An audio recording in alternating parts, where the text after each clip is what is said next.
সংগ্রামী উপস্থিতি, ঝিনাইদহ 4 আসনের এমপি আনারকে যেভাবে হত্যা করা হয়েছে নির্মমভাবে, আমরা এটি তীব্র নিন্দা জানাচ্ছি।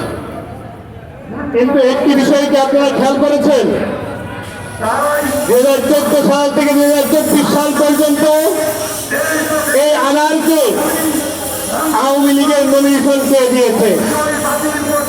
এই আনারকে আওয়ামী লীগের নমিনেশন দিয়েছে বর্তমান প্রধানমন্ত্রী শেখ হাসিনা। এই আনারের বিরুদ্ধে 3টি হত্যা মামলা, 3টি বিশেষ আইনের মামলা, 10টি বিস্ফোরক মামলা সহ পেনাল কোর্টের আরো 5টি মামলা, মোট 21টি মামলা ছিল তার বিরুদ্ধে। সে ছিল মূলত চোরা কারবারি। সে তার এলাকায় বিরোধী দলের অনেক নেতা কর্মীকে হত্যা করেছে। আমরা দেখেছি। আপনারা যদি বলতে চান যে এই দেশের সবচেয়ে বড় মাফিয়াকে, আমি যদি কোনো অন্যায়কারীকে প্রশ্রয় দেই তাহলে সবচেয়ে বড় মাফিয়া হলাম আমি।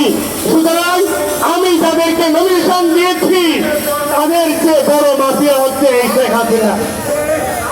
আপনারা এও দেখেছেন, আমরা জানি জেনারেল আজিজ থেকে নিয়োগ দিয়েছে শেখ হাসিনা।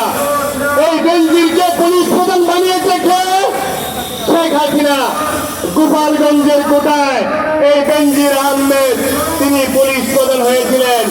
আমরা আদালতের মাধ্যমে জানতে পারি যে বেনজিরের 83টি দলিল জব্দ করা হয়েছে এবং একজন ব্যক্তির নামে কিভাবে 33টি ব্যাংক অ্যাকাউন্ট থাকে। এটি আমার আজকে দেশের মানুষের কাছে প্রশ্ন, এবং দেশের মানুষ আজকে পরিষ্কার ভাবে বুঝে গিয়েছে এই যে সরকার এবং তার সাঙ্গপাঙ্গরা এই দেশকে লুটপাট করে যাচ্ছে। আজকে বলবো বেনজিরের দুর্ভাগ্য না, আজকে বলবো আজিজের দুর্ভাগ্য না, দুর্ভাগ্য এই 18 কোটি মানুষের যারা পেয়েছে একজন দুর্নীতিবান সেনাপ্রধান, যারা পেয়েছে একজন দুর্নীতিবান পুলিশ প্রধান। এটি হচ্ছে দেশের মানুষের দুর্ভাগ্য। আজকের এই গণ অধিকার পরিষদের সমাবেশ থেকে তারুণ্যকে আহ্বান জানাতে চাই, আসুন 2019 সালের পুনঃসংস্কার আন্দোলনের মধ্য দিয়ে এদেশের লক্ষ লক্ষ শিক্ষার্থীদেরকে যেভাবে আমরা সরকারি চাকরিতে কোটা বৈষম্য মুক্ত করেছিলাম, আজকের এই দিনে দাঁড়িয়ে বলতে চাই, আসুন সকলে একত্রিত হয়ে এই দুর্নীতিবাজদেরকে রুখে দিয়ে এদেশের মানুষকে চিরতরে সুন্দর একটি বাংলাদেশ উপহার দেওয়ার জন্য একত্রে কাজ করি। রাজপথে নামি দুর্নীতিবাজদের সেই জিনিসটা আমরা উপরে ফেলি, এদেশের মানুষের জন্য একটি নিরাপদ বাসস্থান করে তুলি।